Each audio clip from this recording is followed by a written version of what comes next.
This is my video tutorial conversion of NFA to DFA, Chapter 4.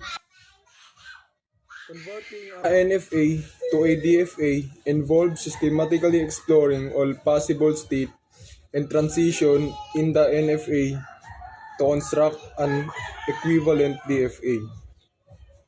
A DFA has one transition from one state to another state. As for the NFA, has one or more than one transition from one state to another or itself. And to get the result, combine all the state in the last obtained transition table and show appropriate transitions.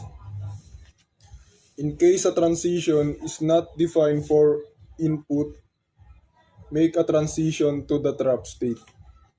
And for this DFA, Q0 is the starting state.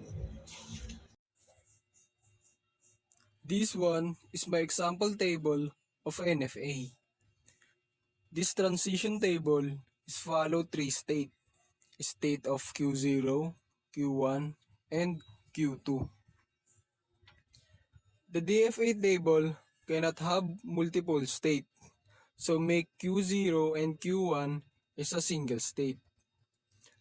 Let's convert the given NFA to DFA by considering two states as a single state. And this is the result when you convert NFA to DFA. In this transition table, Q2 is in the final state.